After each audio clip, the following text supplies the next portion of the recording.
Hello again, and today we are going to talk about something that I have not really addressed on my channel specifically. Now, why do I have not an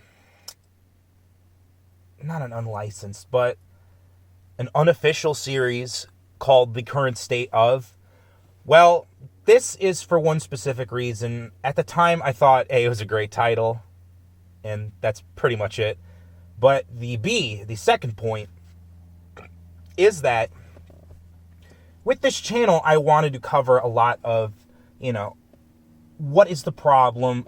How do we find the solution? Now, when it comes to this specific current state video, which is the current state of the Star Wars franchise, there is a lot to cover. So permit me, if you will, to break it down very long form. But when it comes to these current state videos, this is just me going at it raw, seeing what I see on the ground as the problem, and again, trying to bring solutions to the table rather than just screaming endlessly into the void. So without further ado, let's talk about the Star Wars franchise. Now, the most recent Skywalker saga film, Star Wars: The Rise of Skywalker, has hit. It has made like 175 million domestically, 178 worldwide. Puts it around like 313, but the numbers, as all of my sources are in the description, in the comments, depending on if you're watching on BitChute or YouTube. And as a result, with this whole shebang, this whole franchise, we have to talk about the money it made. And this is because Star Wars is not making the money that it used to. And for 4 years, we have had multiple members of the Fandom Menace point this out in the stores, in the box office numbers, and it's finally showing. It is finally showing that Disney took something that was, an instant, easy money magnet and turning it into a reverse polarized money magnet.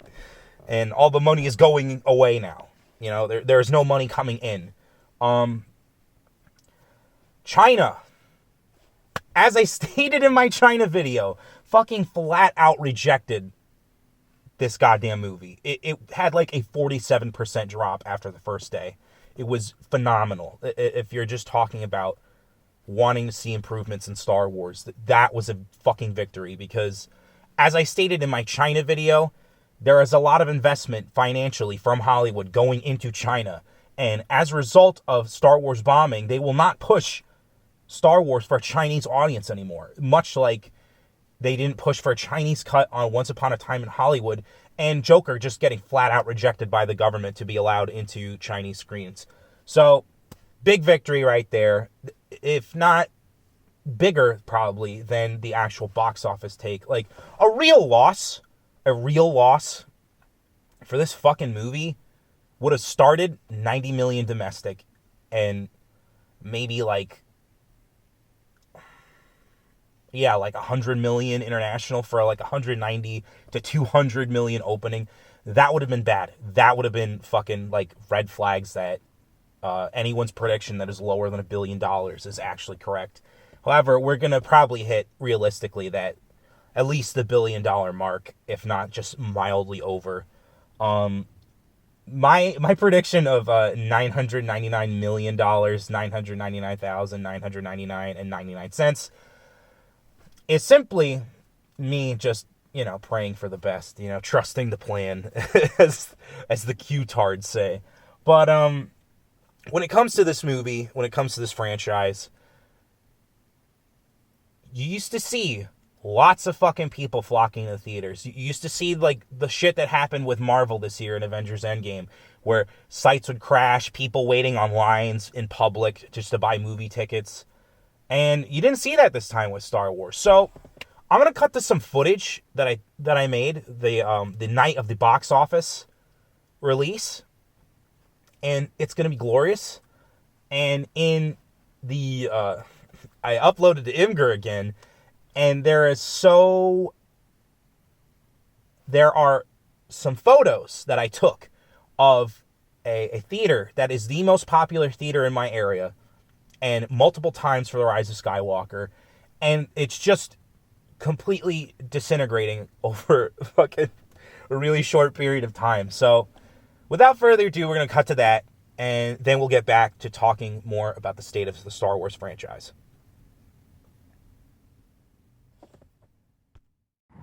Okay, so I'm done recording the spoiler commentary, and I drove by a local cinema, Bowtie. Sorry. Gotta crop that. Gotta zoom in on that shit right there. Can you see it? It says Ford versus Ferrari last Christmas. Sorry, I try to keep the focus on it.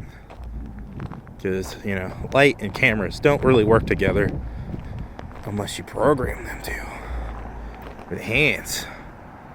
But yeah, you see it right now. Here we go. Ford versus Ferrari, last Christmas, Frozen 2, and Jumanji. No Star Wars. I'm going to check tomorrow, but holy shit, folks. Holy shit. The only theater in my area that probably doesn't have fucking Star Wars tonight of all nights. That's awesome. Alright, my car's running, so I gotta be quick about this. This is the local AMC near the other theater I was at. Just want to show you guys what it looks like out here. There's a little bit of activity, a lot of parked cars. Not a full lot, but, it comes out here to the outskirts. And, yeah, so there was definitely a turnout here. Not like at the Bowtie Cinemas where they didn't have a Star Wars screening, but pretty decently full. I'm going to check one more theater and then signing off.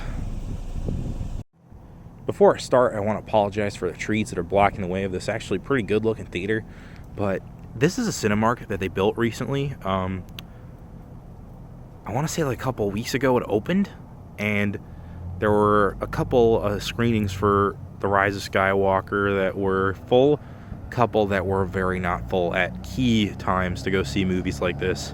And you got some people leaving right now, and there are some people parked on the side that should be coming on screen right now. And this is a result, or not a result, this is sorry, there are people parked on the side of the building, and they were not that many, but when you came over here to the main parking lot for the Cinemark, pretty full. Got a couple asses in those seats, I assume, right now at this hour. And yeah, I kind of blame the non-midnight hype on the fact that there are 6 p.m. showings, but as you can see, there are still people coming out to see Rise of Skywalker. There's another lever, and even with this brand new theater, couldn't fill the parking lot. What can I fucking say about the state of Star Wars right now? This is something beautiful, but this is all the theater work I'm going to do for my area, and so this is the producer of the Evangelist content, signing off. And we're back. I hope that was pretty illuminating for all of you people out there to see, like, the theaters and some of those photos that I tried to get in there, so that you're not just, like, clicking links after watching a video that on a channel that, like, nobody gives a shit about. But I'm just here to, do the homework for everybody and, just push the my evidence further to back up my points. So let's talk about some of the behind the scenes drama that just popped up literally like today. On Reddit, and credit to Itchy Baka and RK Outpost for making me aware of the story, but there was a Lucasfilm insider that basically confirmed a bunch of shit that other Lucasfilm insiders have confirmed. One of the big ones was that George and JJ had an idea of a Star Wars movie that was Episode 9, The Rise of Skywalker, where Palpatine was not involved, and instead the son of Mortis from the Star Wars Clone Wars was a character that was the villain, played by Matt Smith. Now, I assume that the Ghosts of Mortis arc in the Star Wars Clone Wars was supposed to be something that George Lucas wanted to later explore until he became completely disinterested in making movies and fucking sold Star Wars and Lucasfilm in Indiana Jones to Disney. But that was the Hail Mary from George Lucas that J.J. Abrams wanted to go with because of The Last Jedi. And The Last Jedi plays a very important part because it was the second movie that kind of ended everything for the Star Wars franchise on a narrative level, just on a narrative level. And this is because there were lots of people inside Disney that were completely dissatisfied with The Last Jedi. Bob Iger and Alan Horn, two head honchos, one being the CEO of the entire company and the other being the CEO of the Walt Disney Motion Picture Company. They were not pleased with The Last Jedi. And after Colin Trevorrow left The Rise of Skywalker, Kathleen Kennedy pushed for Rian Johnson to end the trilogy, and Bob Iger and Alan Horn basically said, no, let's bring in J.J. Abrams. We liked what he did a lot better. We think he can save this, because only the story group were the real, people in corporate that liked The Last Jedi and what they were doing with Disney film Star Wars, because those people are huffing their own farts. And, so, yeah, the Son of Mortis plot was at least attempted. Matt Smith was the Son of Mortis. And because Matt Smith is no longer in the movie, there's now a rumor that there's some kind of George Lucas, J.J. Abrams cut of The Rise of Skywalker, which to my estimation, if they stopped doing that shit halfway through production, then there is nothing completed. Then you will see deleted scenes of this shit. If Disney even dares to fucking release this shit. I assume some archivist years later will try to put it out there so that the world will know that there was a different cut of The Rise of Skywalker, and that Doomcock's source was completely correct. Because to me, that is the biggest part of this drama, is that there were multiple cuts of The Rise of Skywalker, and they were tested probably to all of the people that actually got to see the movie beforehand, and it was a mess. It was a mess making this movie. It's going to be one of the greatest disasters. Not since The Disaster Artist have we seen a film, perfectly archived about making one of the worst movies of all time. And I cannot wait for that Disaster Artist book on The Rise of Skywalker. And apparently, this is also why they delayed the art book for The Rise of Skywalker, because it was going to have a bunch of the shit in there. So now we're going to get a completely curated book for The Rise of Skywalker. So, obviously, by the tone of my voice, you can hear that the BTS drama is very juicy. There's a lot more to it, but I really want to make this video a lot more concise and clean. So, as a result, we're gonna keep on going, and you can look at the Disney Star Wars is Dumb article to find out more of what this Reddit user posted, because I assume they deleted that shit like it was fucking nudes, bro. Oh my god, man. The BTS drama is so salacious. The behind-the-scenes drama of this movie is so fucking juicy. So let's talk about the reception drama, because that is a whole nother can of worms. And that will probably eat up another 10 minutes. I hope not, but let's just go with it anyway. So, obviously when the movie came out, the critics were very divided. More divided than the fans were, I believe, on The Last Jedi. Yeah, they did not like this movie. And as I stated in my expectations video, anyone who had a stake in The Last Jedi is going to fucking hate this movie. And any review that you can find on the Rotten Tomatoes where the reviewer gave a positive review of The Last Jedi and a negative review of this movie, it pretty much showcases exactly that point. And I think everyone called it the moment the fucking leaks were true, all of them. But it just has to be stated for this video because it is about the state of the Star Wars franchise, of course. Now, let's talk about the fans. There are a lot of fans that don't know what to make of this movie. And if I was in the theater with y'all, believe me, I'd sympathize, because let's just say my merchant from Tortuga came through with a map to The Rise of Skywalker, and oh my god. I'm not going to review it, obviously, because this is going to be the last Star Wars video, thank Christ. And, yeah, I just can't do it anymore when it comes to making content. But, nonetheless, the fans are divided. There are Reylo fans. There are Reylo fucking clips from this movie coming out, where after Kylo Ren and Rey kiss, all the Reylos scream in the theater, and then when Kylo disappears into the Force because he died, they get really mad as fuck. And then at the end, when Rey calls herself a Skywalker, they get even madder. It's fucking awesome. You know, these are the people, why I'm highlighting them, these are the people that they made these Disney Star Wars movies for. They made it for a quote-unquote new audience. And this new audience has rejected this fucking movie. And again, the salt is delicious. I'm going to put it on some steak later. But the Fandom Menace, and what can I say about them other than as a member of the Fandom Menace, I have to, prop my own side up a bit here, because we were right. They had no plan. There was no vision.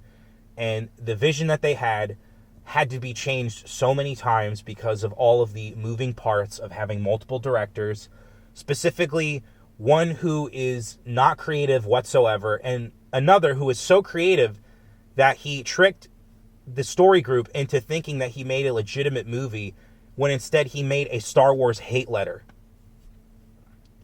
And as a result, the Fandom Menace is celebrating, and much like they celebrated the defeat of the Empire in Return of the Jedi, because this is a decisive victory. The numbers could be 1.2 billion at the end of the day for total gross of the Rise of Skywalker, and it would still be a win because this property is in shambles. However, before I wrap up, I would like to talk to my friend again, JB, who had a change of heart but remains positive. And this is solely because I feel like my opinion has been very focused, and just in the nature of wanting to hear all sides, I decided to talk to my Star Wars apologist friend again to get his take now that the movie is out and what have you. So without further ado, we're going to cut to that.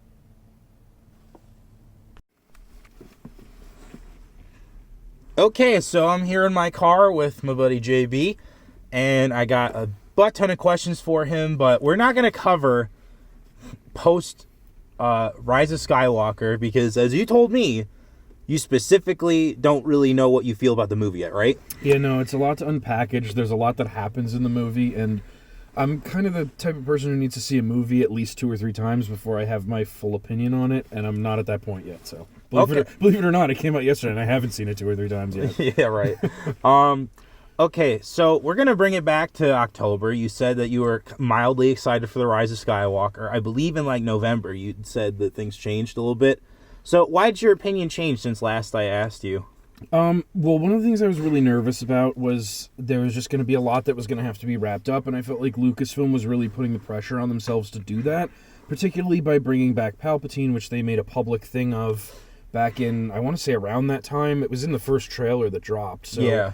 They were bringing a lot of plot threads into an already kind of convoluted and disjointed story, and I was just afraid of how that was all going to come together, and I was still nervous about that going in, but I think I was a lot more excited the night of and the couple of days beforehand because everybody was kind of just on tenterhooks waiting for what was going to happen, so that was pretty exciting. Right. Now, to kind of switch gears, we've talked a lot about, the state of the Star Wars fandom, and that's kind of what this video is about today. So, who do you think is responsible for the damage at the end of the day to the Star Wars fandom? I think a little bit of everybody. I think that people have mishandled issues on both sides. I think that some of the tweets that were going out from Lucasfilm employees were poorly handled, and from other people affiliated with Lucasfilm. I remember there was an issue a while back with Freddie Prinze Jr. and a couple other people who said some things that the fans were not happy about. Andy Gutierrez comes to mind. Yeah, definitely. But I think the fans are also part of the problem, too. I've never been... It's a movie at the end of the day. For me, it's... I collect the stuff, and it was kind of a jumping off point for my creative endeavors in life, so I have kind of a deeper connection with the movies, but at the end of the day, that's what they are. They're movies, and I think that a lot of people got very bent out of shape because things happen in the movies that they didn't like, and ultimately you got to keep in mind you're not the director, so the movie is not going to be exactly what you hoped it for, and that includes myself. There have been things that have happened in the movies that I wasn't crazy about, so I'm including myself in that, but I just think that people need to keep it in perspective. Like, it's entertainment, and I think people need to take that out of it and stop going after each other. Okay, coming off of that last sentence, what do you think of the Star Wars is just a movie about space wizards intended for children kind of argument? I mean, so some people, I'm sure it is, and that's totally fine. I mean, Star Wars is what you make of it. Like any kind of entertainment property, like anything in life, really, you get what you put into it. And if that's all you put into it, then that's totally fine. But this is coming from people who claim to like Star Wars, specifically. I don't know. Like I said, I think Star Wars resonates for people in different ways, and maybe it's just on a simplistic, I want to be entertained way, and there's nothing wrong with that either. And I know people who weren't super into the movie-going experience, but are into, like, customizing action figures and collectibles and stuff like that. So there's definitely, that's an element. Yeah, that is an element. Okay, so now that you've kind of essentially blamed everyone, yeah. Why isn't Bob Iger in that list of everyone as the CEO of Disney, who literally stated that he did not take the, easy access plan that was given to him in the $4 billion deal from George Lucas? Well, because I feel like that could have solved everyone's problems. Yes and no, because I also read some of the ideas that George Lucas had in the screenplays, and I'm sure that, yes, there would have been a core group of people that were like, yay, Father Lucas is back doing the movies, and they would have been thrilled with it regardless of what he put out. But some of the ideas were kind of weird and offbeat, and I think the same thing could be said for what came out. And I don't know, I don't think anybody can satisfy all of the fans at once, especially if anything proved that, it was the competition between The Force Awakens and The Last Jedi. I mean, there's no way to satisfy all the fans, because some people like Force Awakens, some of them like Last Jedi, some of them like neither. I mean, you're never going to be able to satisfy everybody.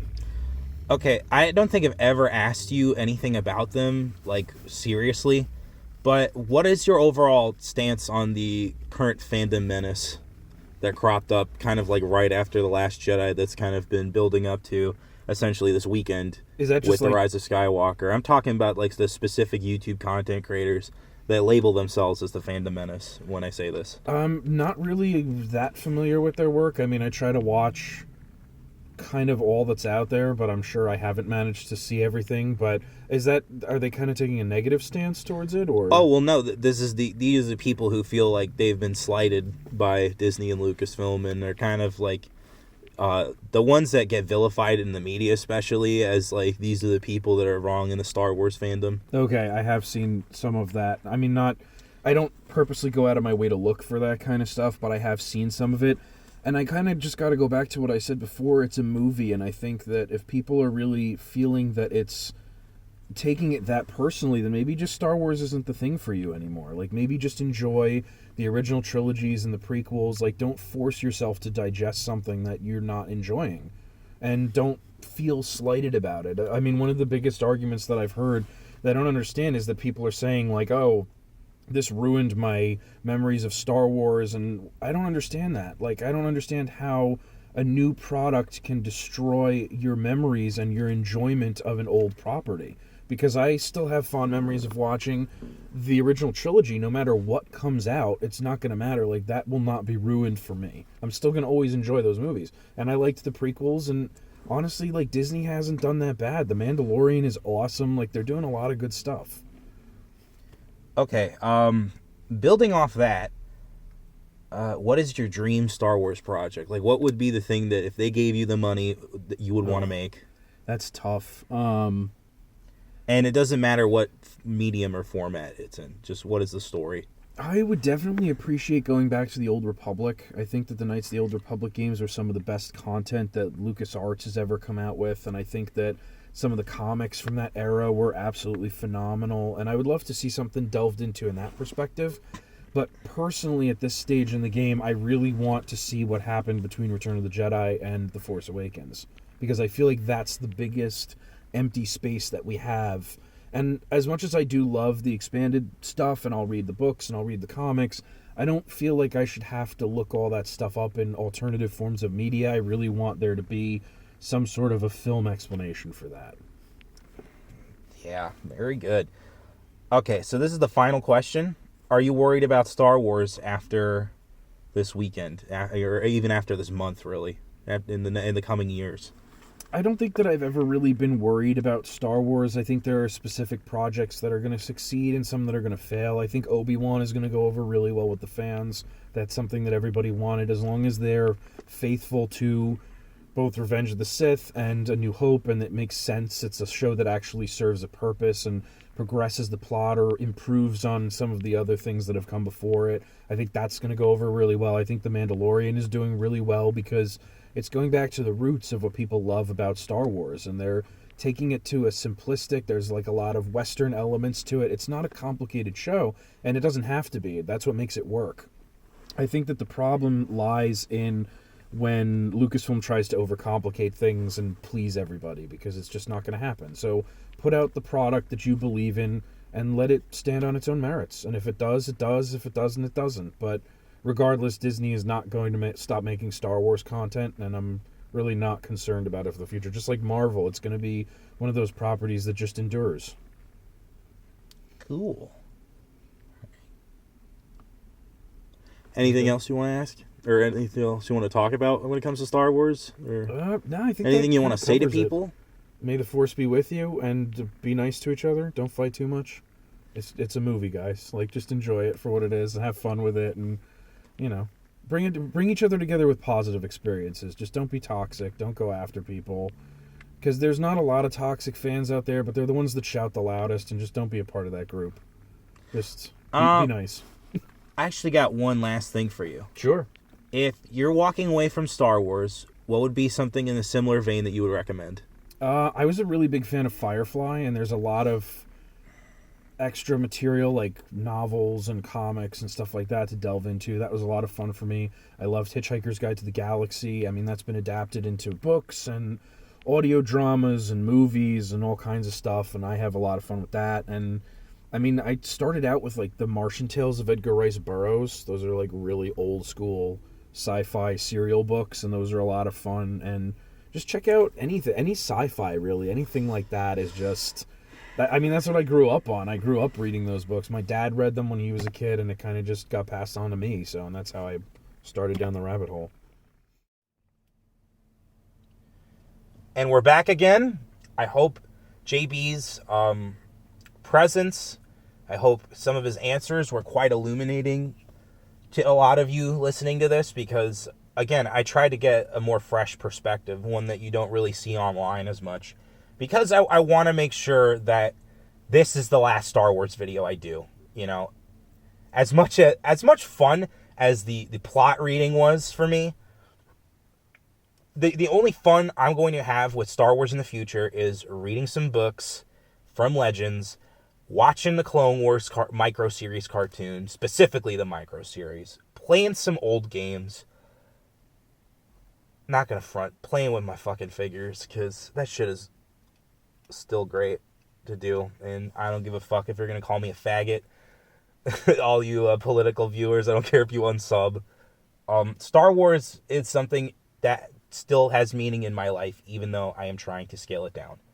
And that is because I don't think I will hate it ever. I mean, if I didn't hate it in the prequels, I can't really hate it now. I mean, there's so much that Star Wars added to my life. Star Wars helped me pursue my dreams of becoming a filmmaker. Star Wars helped me to talk to friends. As I said in my first video, Star Wars has meaning in my life, and it has to be diminished so that I can move on with my life.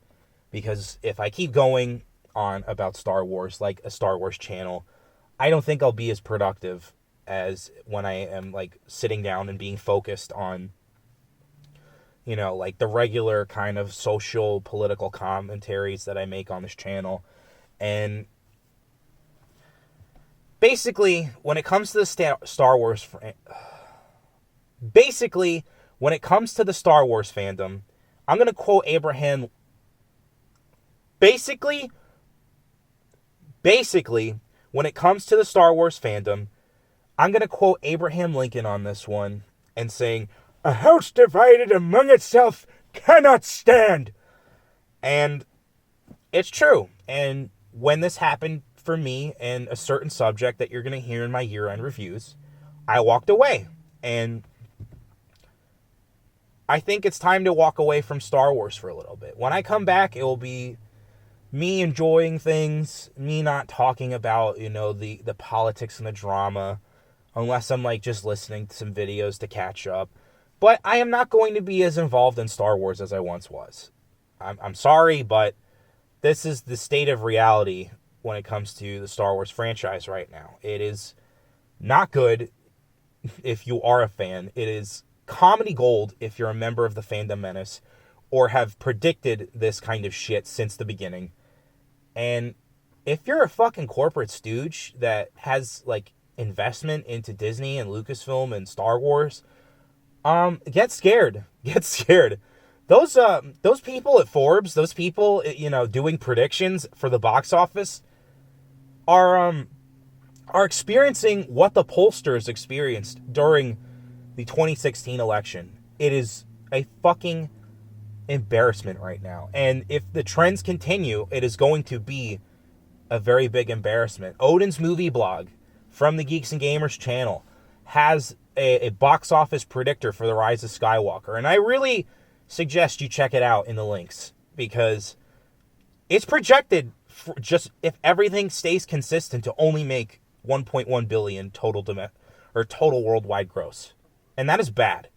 That is literally $1 billion less than the Rise of Skywalker. And what you have to understand about the numbers is that once the money is gained from profit from a movie, it then goes back into making more movies in a franchise.